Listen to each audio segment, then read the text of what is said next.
তরকারি, তার জন্য মোচা কেটে রেখেছি, আলুগুলোকে ছোট ছোট করে কাটা আছে, পেঁয়াজ, টমেটো, আদা 10 গ্রামের মতন, 7-8টা রসুন কুচি, গোটা গরম মশলা, কাঁচা লঙ্কা, গোটা জিরে, গোটা মরিচ। এই গোটা মরিচ আর জিরে আর কাঁচা লঙ্কাটা শিলে বাটা হবে। মোচাটাকে ধুয়ে নেব।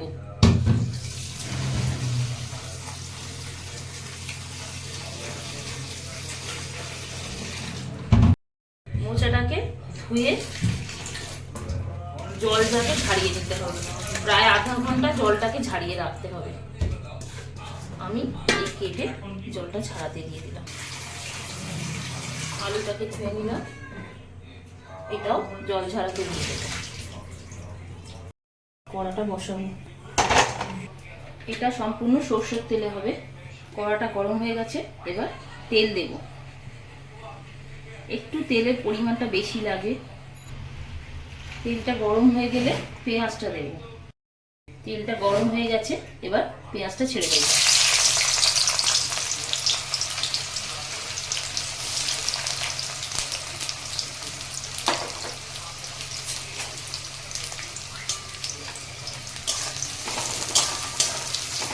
পেঁয়াজটা ভাজা হয়ে গেলে তারপর আলুটা দেব। পেঁয়াজটা ভাজা ভাজা হয়ে গেছে, এবার আমি আলুটা দিয়ে দেবো।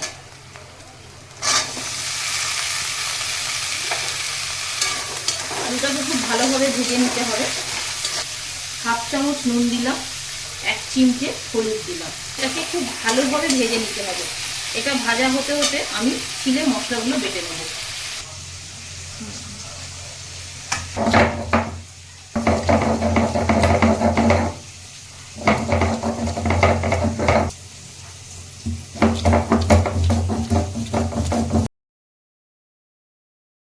আলুটা ভাজা হয়ে গেছে, এবার আমি মশলাগুলো দেব। টমেটোটা দেব, জিরে, মরিচ আর কাঁচা লঙ্কা যে পেস্টটা ছিল সেটা দিয়ে দেব, আর আদা রসুনের পেস্টটা দিয়ে দেব।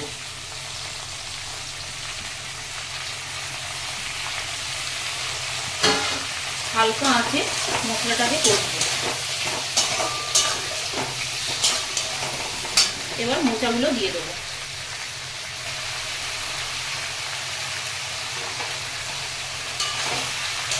সব একসাথে 15 থেকে 20 মিনিট কষতে হবে। এবার দেব নুন। নুনটা আমি 1 চামচ দিলাম। 1 চামচেরও কম হলুদ দিলাম। 1/2 চামচ লঙ্কার গুঁড়ো দিলাম। 1/2 চামচের একটু বেশি চিনি দিলাম। এবার মশলাগুলোকে দিয়ে মিনিট 15-20 নাড়াচাড়া করতে হবে। তারপর এতে দেব গরম জল।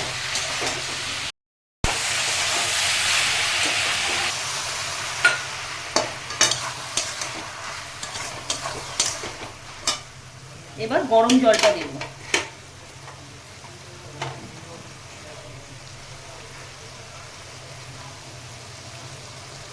1 কাপের মতন গরম জল দিলাম।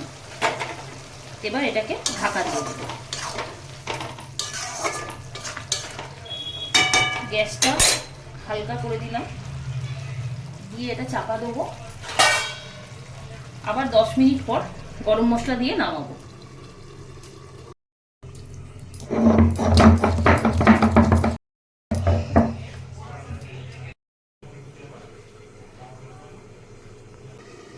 এবার ঢাকনাটা খুলবো।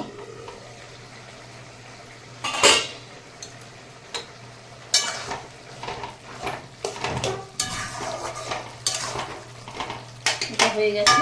এবার আমি গোটা গরম মশলা যেটা শিলে বেটে রেখেছিলাম ওটা দিয়ে গ্যাসটা বন্ধ করে দেবো।